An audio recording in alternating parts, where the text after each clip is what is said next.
అతి తక్కువ వర్షపాతం, తీవ్ర ఎండలతో ఎప్పుడూ ఉక్కిరిబిక్కిరయ్యే యునైటెడ్ అరబ్ ఎమిరేట్స్ను వరదలు ముంచెత్తుతున్నాయి.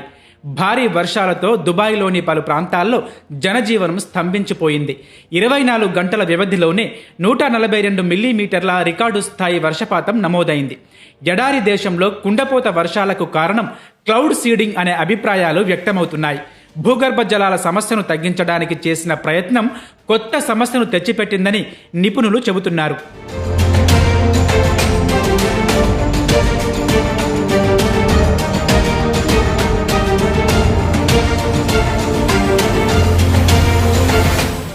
అసలు క్లౌడ్ సీడింగ్ అంటే ఏంటి?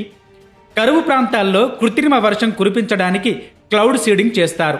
ఒక విమానం సహాయంతో మేఘాల్లో ఉండే చిన్న చిన్న కణాలు పెద్ద వర్షపు బిందువులుగా ఘనీభవించేలా చేసి వర్షం కురిపించడమే క్లౌడ్ సీడింగ్.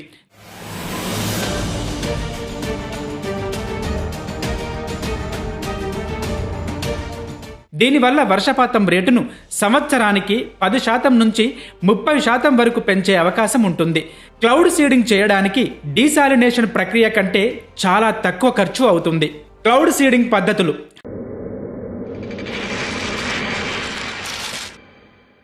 ఈ విధానంలో పేలుడు పదార్థాల ద్వారా మేఘాల దిగువ భాగాలలో లవణాలను చల్లుతారు.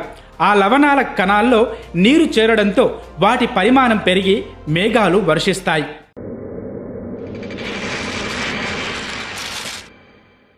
ఈ పద్ధతితో సిల్వర్ అయోడైడ్ వంటి రసాయనాన్ని మేఘాల ఎగువ భాగంలో వ్యాపించేలా చేస్తారు. ఇది మేఘాల్లో ఉండే తేమను ఘనీభవించేలా చేస్తుంది. దానివల్ల వర్షం పడుతుంది.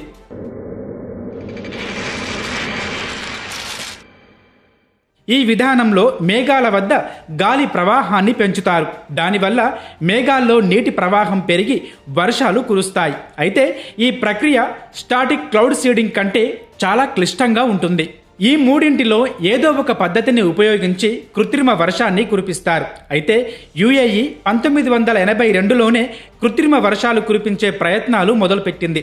ఆ తరువాత అమెరికా, దక్షిణాఫ్రికా, నాసాకు చెందిన పరిశోధన బృందాల సాంకేతిక సహాయంతో 2000 సంవత్సరంలో క్లౌడ్ సీడింగ్ కార్యక్రమానికి శ్రీకారం చుట్టింది. ఎమిరేట్స్ నేషనల్ సెంటర్ ఆఫ్ మెటీరియాలజీతో కలిసి యుఏఈ రెయిన్ ఎన్హాన్స్మెంట్ ప్రోగ్రాం దీన్ని చేపడుతోంది. యుఏఈతో పాటు ఈ ప్రాంతంలోని సౌదీ అరేబియా, ఒమన్లు కూడా కృత్రిమ వర్షాల కోసం ఇదే విధానాన్ని అనుసరిస్తున్నాయి. భారత్లోనూ ఈ తరహా ప్రయత్నాలు జరిగిన విషయం తెలిసిందే.